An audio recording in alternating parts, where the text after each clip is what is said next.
pic, le dak, le tchouk, l'unkou, le mégot, la dile, la zé, le liamba, le tabac congo, la pelouse, la marchandise de dak, le ballot, la cuisse de yam, la botoko, autant de verbes, articles, autant de mots pour désigner une seule et même chose, le chanvre.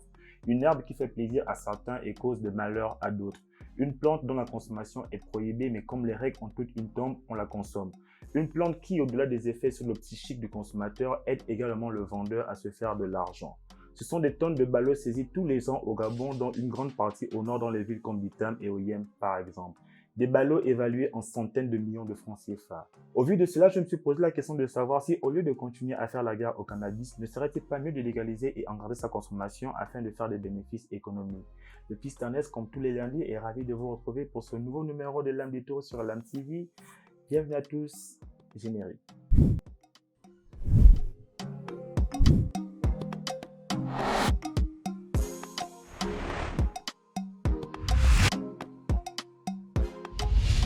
Avant toute chose, il serait important pour moi de donner ma position sur la consommation de cannabis. Je suis totalement contre, mais je respecte les libertés. Si les gens estiment qu'ils se sentent bien en fumant, je ne suis personne pour les dissuader. Du moment où cela n'affecte pas ma paix, tout va bien dans le meilleur des mondes.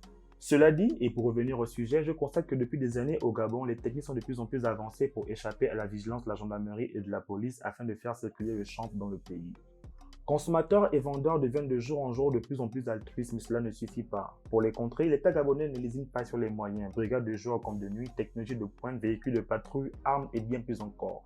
Une fois arrêtés, ces prisonniers sont pris en charge avec l'argent du contribuable. Vous vous imaginez bien que les prisonniers ne sont pas nourris avec leur argent. Non, c'est l'argent des contribuables. L'argent des taxes prélevées sur les salaires sert à les nourrir. Et avec tout ça, les résultats ne sont pas favorables. D'autant plus que justement, les gens continuent à fumer et ce de façon illégale, sans contrôle. Moi, je sais seulement que je suis un consommateur de cannabis. Je fume le cannabis depuis 1994. J'ai 40 ans aujourd'hui.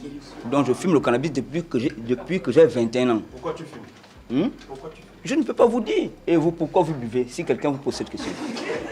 Vous voyez? Résultat des courses, des jeunes qui sous l'effet du chanvre commettent des crimes les plus odieux que rien ne peut parfois réparer. A contrario, si c'était légalisé, l'État gabonais ferait certainement des économies dans les dépenses que je viens à peine de citer. Légaliser le cannabis, que pourraient être les avantages? Déjà, le Gabon ferait entrer de l'argent dans la vente. C'est une arme qui pousse au pays, donc pas besoin d'importer. Légaliser le cannabis reviendrait également à contrôler sa consommation et son utilisation. Après, tu as ceux qui me diront, mais le fils d'Ernest, le cannabis est une drogue, ce n'est pas bien ce que tu proposes. Certes, mais si l'alcool qui est aussi une drogue est commercialisé et même légal, pourquoi pas le cannabis en fait? La mention l'abus d'alcool est dangereux pour la santé n'est clairement pas respectée, on est d'accord n'est-ce pas? Que craint-on avec le cannabis? Que les gens sous l'emprise de cette drogue se mettent à commettre des actes odieux, c'est déjà le cas avec l'alcool. Que la jeunesse soit dépravée, c'est déjà le cas avec l'alcool. Que les gens tombent malades à cause de la consommation de la drogue, c'est déjà le cas avec l'alcool. Le fait que le cannabis soit prohibé n'aide pas tous les problèmes que j'ai cités plus haut, mais voyons voir ce que cela pourrait apporter si jamais c'était le cas. Premièrement, l'État gabonais ferait des économies sur l'argent dépensé pour traquer les consommateurs et vendeurs de cannabis. Vous vous imaginez les recettes que pourrait faire l'État si cette herbe était commercialisée? Beaucoup, croyez-moi. Cela pourrait même créer de l'emploi vu qu'il faudra en vendre et en produire. Et qui dit emploi dit taxes et impôts pour l'État. Ceci était un avis, l'avis de L'Âme TV sur la question. Et vous, qu'est-ce que vous en pensez? Ravi d'avoir partagé ces quelques minutes de votre précieux temps. On se dit à la semaine prochaine ou pas. Ciao. Le stick, le dak, le tchouk, l'unkou, le mégot, la dile, la zé, le liamba, le tabac congo, la pelouse, la marchandise, le taco, le ballot, la cuisse, le yam, la botoko, autant de verbes.